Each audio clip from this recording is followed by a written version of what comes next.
Dr. J.W. Hurt, coroner's physician, gives expert testimony. Atlanta Journal, August 2, 1913.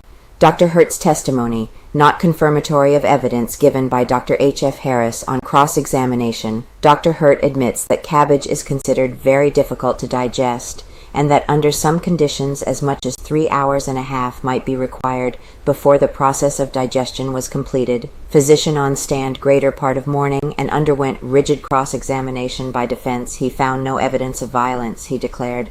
Detective Waggoner, Chief Beavers, Detective Bass Rosser, Patrolman Lassiter, and Miss Ferguson testify.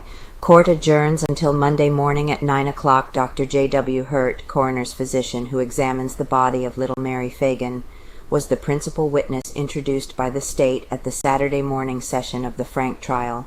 Dr. Hurt's expert testimony was the subject of fierce contention between the lawyers for the defense and the state. Attorney Reuben R. Arnold succeeded in drawing from the physician testimony to offset that given on Friday by Dr. H.F. Harris.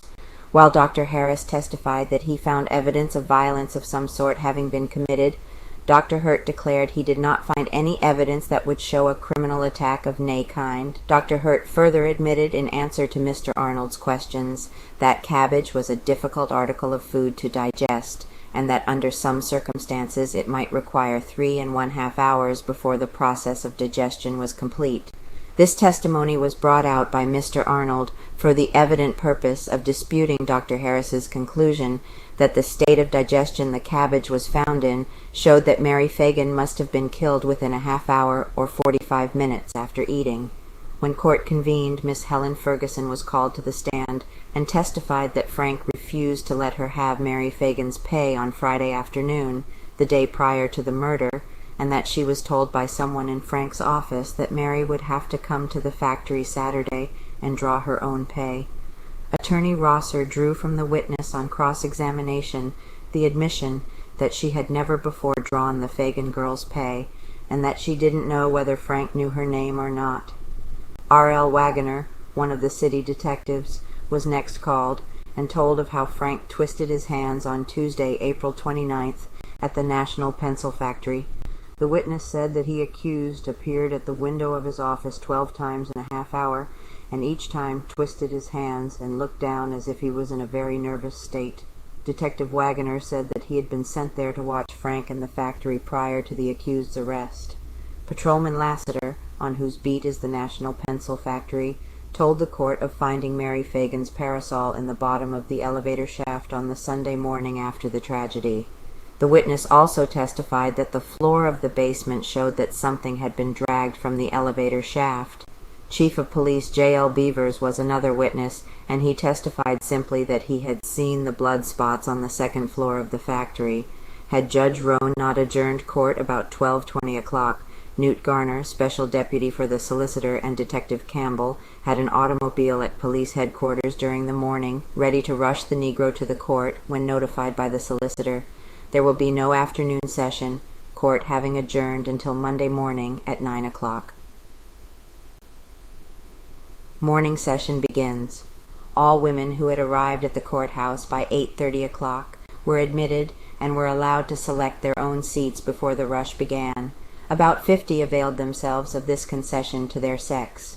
Leo M. Frank, the accused, entered the court at 8:40 o'clock. The jury entered at 8:55. Judge Roan mounted the bench and convened court at 9 o'clock. Helen Ferguson, a co-worker with Mary Phagan in metal room of the National Pencil Factory, was called to the stand as the first witness. Miss Ferguson stated that she works now for the Marcus Loeb Company, but that for 2 years she worked for the National Pencil Factory and was employed there on Friday, April 25th. About 7 o'clock on the evening of Friday, she went to Mr. Frank's office, she testified, and asked him for Mary Phagan's pay. He refused to let her have it, and she left. On former occasions, some months before, she had gotten Mary Phagan's pay for her. Attorney Rosser took up the cross-examination. Miss Ferguson admitted that she had never gotten Mary Phagan's pay from Frank. It was about 7 o'clock in the evening when she asked for the money, and that several men whom she thought to be members of the office force were in the office with Frank. She did not think Frank knew her name, she said.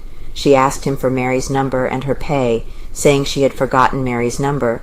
She thought Frank knew her face, she testified. Some member of the office force told her there would be somebody in the factory Saturday and that Mary could get her pay then. She testified that she had worked in the metal room for 2 years and never had seen Frank speak to Mary. City Detective R.L. Waggoner was called to the stand. "You've been in the courtroom before, haven't you?" demanded Attorney Rosser when Waggoner had been sworn. "Yes, I was in here about 20 minutes Wednesday afternoon," answered the witness. Solicitor Dorsey explained to the court that on Wednesday afternoon witness had not been subpoenaed. "How did you happen to be here?" asked Attorney Rosser. "I was near and came in," said the detective. He left of his own accord then, he said, and later when he was subpoenaed as a witness he remained out of the courtroom. He proceeded then to testify. "He has been a member of the police force about 4 years," she said. "On Tuesday, April 29th, where were you?" asked the solicitor. "A little after 11 o'clock in the morning I was in front of the National Pencil Factory." Frank was nervous. "Did you see Frank, the defendant?" "Yes." "What did you see him doing?" "I could see Mr. Frank through the window in his office. I was standing across the street. He would come to the window, look down, and twist his hands. He did this about 12 times in 30 minutes. "Was Frank nervous or composed on that morning?" "Well, when Detective Black came up to the factory in an automobile to take Frank to the police station, I got in between Frank and Black, and his knee was shaking all the way to the station." Attorney Rosser took the witness. "How much do you weigh?" "About 220 pounds. "How much does Black weigh?" "About 200 pounds, I guess." "And Frank weighs about 120 pounds, and you had him between you, didn't you?" "No, sir." "Oh, I thought you said you had him between you." "No, sir, I said I sat between Frank and Black." "Now, when you were standing in the street, Mr. Waggoner, how far were you from the window of the pencil factory?" "About 50 feet. "Sent to watch Frank." "You don't know whether Frank was talking to anybody, do you?" "He wasn't talking to anybody when he was looking out of the window." "What were you doing there?" "I was sent there to watch Frank in the factory." "You knew he was going to be arrested then, didn't you?" "No, sir, I didn't." "Do you mean to tell me that you didn't know he was going to be arrested?" "Well, I thought he was." "You knew he was detained at the station house the day before for 3 or 4 hours, didn't you?" "No, sir, I didn't know he was detained there." Dr. Hurt testifies. Dr. J.W. Hurt, the coroner's physician, was called to the stand. "What is your profession?" interrogated the solicitor. "I am a physician." "How long have you been a physician?" "Since 1884. "Have you any connection with the county?" "Yes, I am a county official." "What kind of a county official?" "County physician." "How long have you held this position?" "This time since the 1st of January. "Have you ever held it before?" "Yes." "How long?" "About 4 years." "How long since your previous time as county physician?" "About 3 years." "As county physician, what are your duties?" "I am required to attend all inquests." "What college did you graduate from?" "I graduated at the old Atlanta School of Regular Medicine. I took my postgraduate course at the Polyclinic in New York." "Did you ever see the body of Mary Phagan? If so, when?" "Yes, at the undertaker's shop on Sunday morning, April 27th. "Now tell the jury the condition in which you found this body." Describes wounds. "I was called to Bloomfield's undertaking establishment on South Pryor Street by phone about 9 o'clock Sunday morning, April 27th. The coroner called me. I saw Mary Phagan's body there. There was a scalp wound on the rear left side of the head about 2.5 inches long. It was about 4 inches back from the top of the left ear. The wound penetrated through the scalp to the skull. The right eye was black and contused. There were minor scratches on the face and cheek and contusions on the forehead, though the skin was not broken. The skin on the other cheek was broken. There was a wound 2.5 inches long on the left leg, about 3 inches below the knee. There were scratches on both the left and right elbows. There was a cord around the neck drawn tightly into the skin. The solicitor handed to Dr. Hurt one of the cords from his table.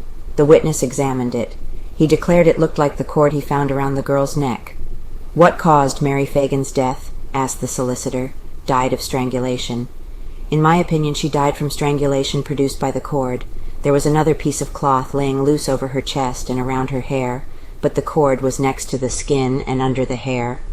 "Was the cord embedded in the skin?" "Yes, it had made a considerable indentation in the neck." "How deep?" "Very marked." "You saw the knot in the cord?" "Yes." "Was it embedded in the skin, too?" "Yes, on the side of the neck." "Was there any swelling in the neck?" "Yes." "What did that indicate?" "It indicated great contusion and strangulation." "Was the cord applied before or after death?" "Before death." "What was the character of the wound on the back of the head?" "Blunt weapon used."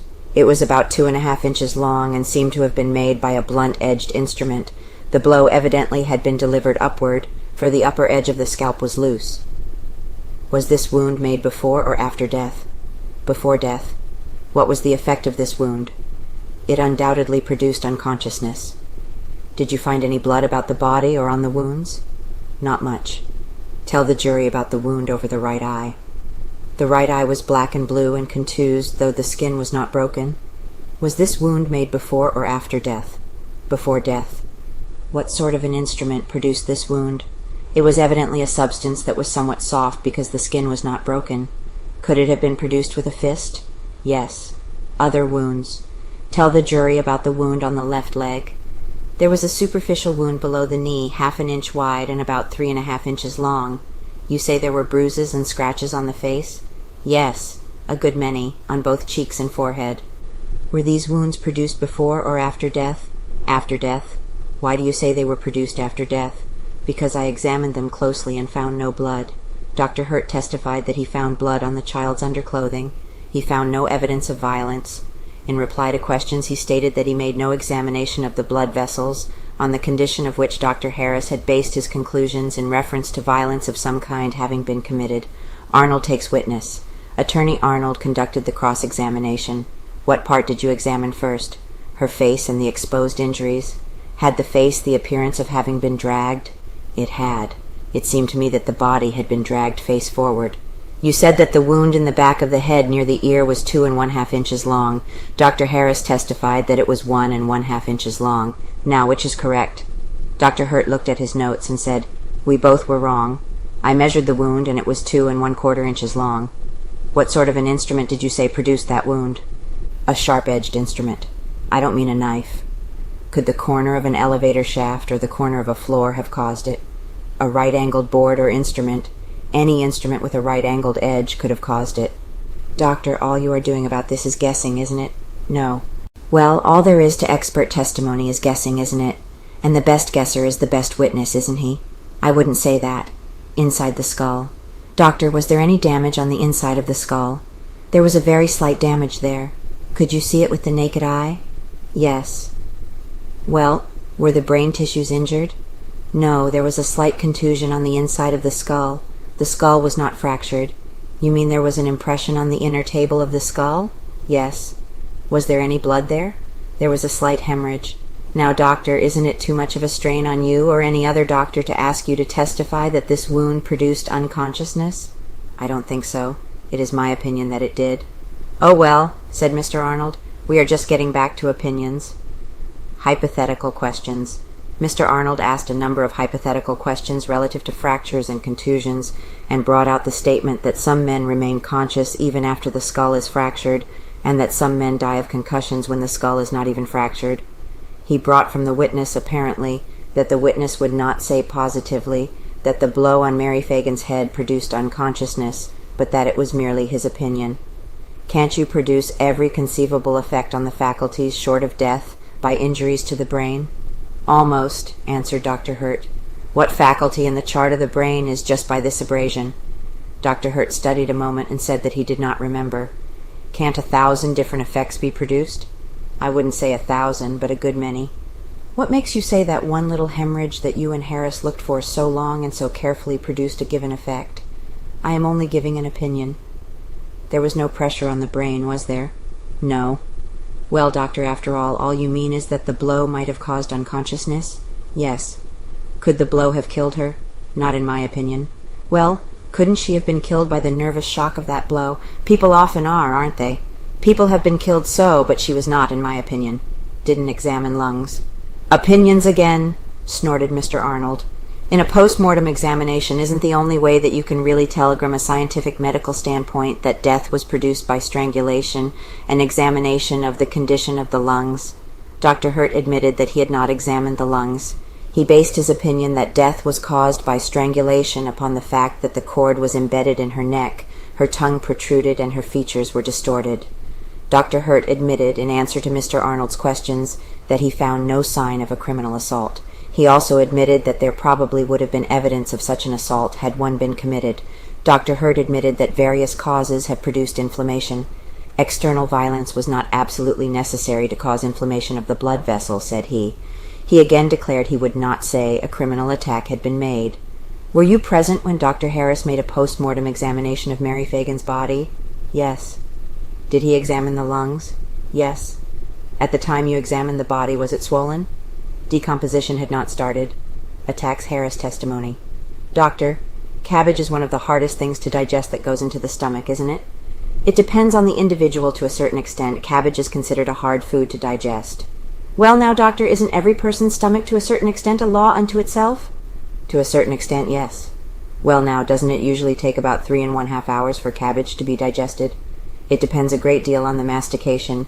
I should say that it would take about that time for complete digestion. In answer to other questions, Dr. Hurt testified that he believed wheat bread would be much easier to digest than cabbage. Couldn't you chew bread until it went down to the stomach in almost a liquid condition? Oh, yes. Suppose a child eating a meal hurriedly, say to catch a streetcar, didn't chew the cabbage thoroughly. It would take a much longer time then to dissolve than if well chewed. Yes. Don't you think a doctor is making a wild guess then, if he is taking a piece of cabbage? Solicitor Dorsey objected to the question. This question, said he, was aimed at the testimony of Dr. Harris.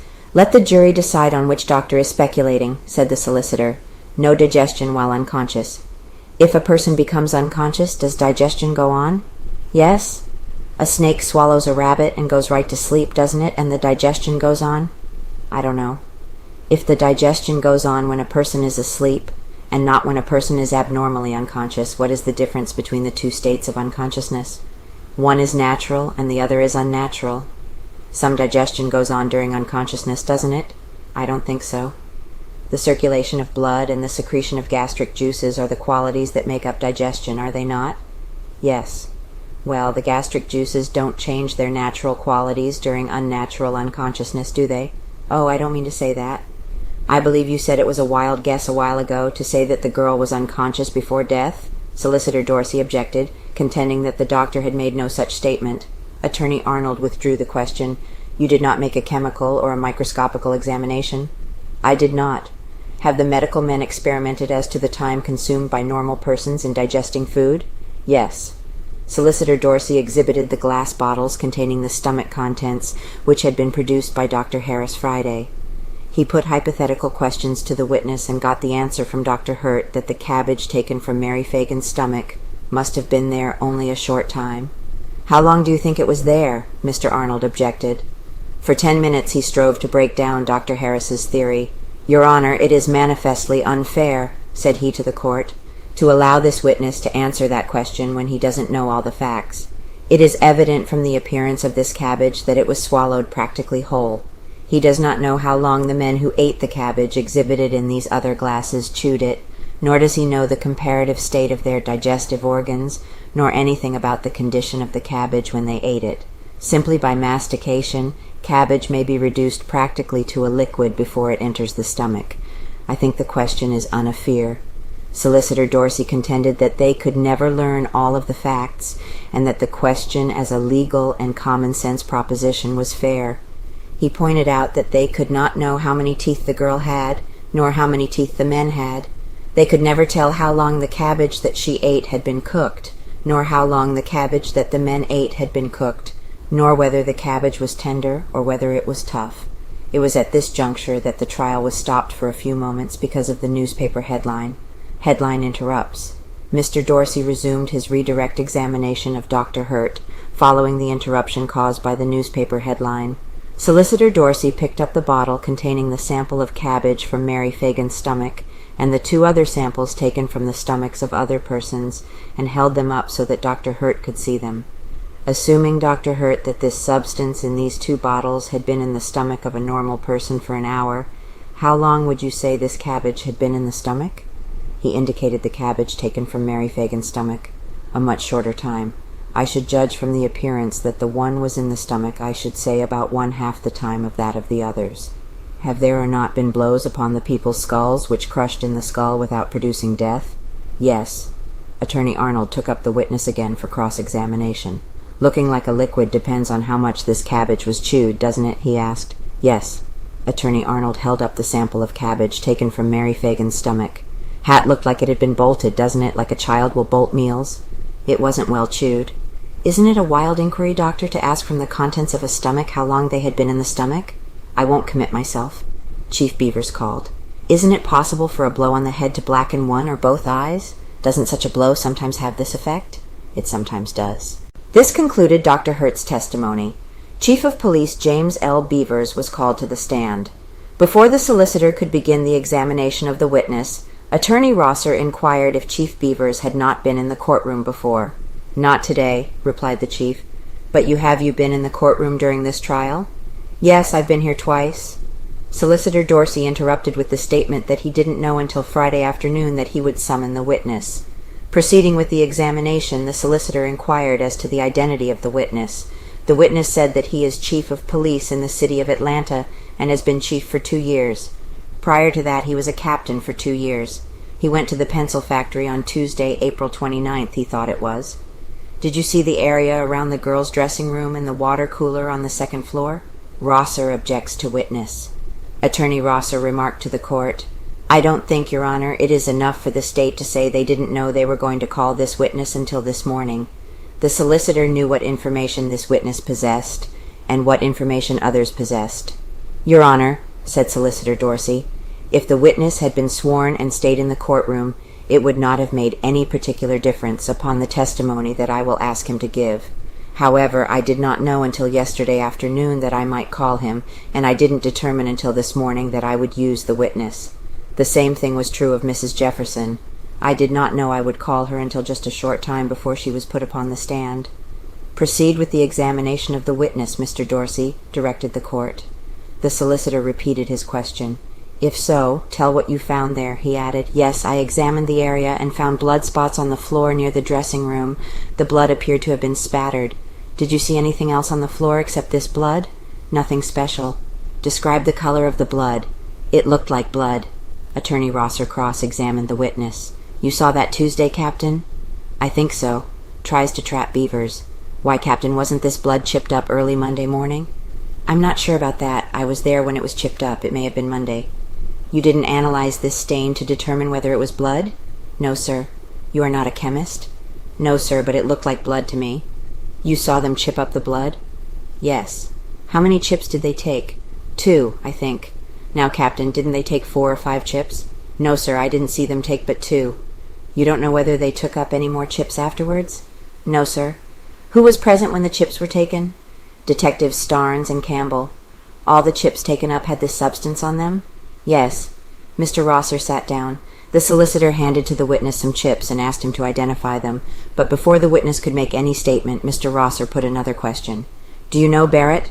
"I believe they said that was the man's name." "The man who was chipping it up, eh?" "Yes." The witness then stated that the chips handed to him by the solicitor looked like those taken from the pencil factory floor. "These chips haven't been in your possession, have they?" "No, sir." Chief Beavers was excused from the stand. The solicitor called for City Detective Rosser, who did not answer, for Sergeant Dobbs, who did not answer, and for Policeman Robert Lassiter, who responded and took the stand. Policeman Lassiter testified that he found the parasol of Mary Phagan, with a ball of wrapping twine beside it, at the bottom of the elevator shaft. He was cross-examined by Attorney Rosser, who asked him if he did not find a trace of a body being dragged in the basement. He did, he said. He found that trace first at a point between the foot of the ladder and the rear of the building.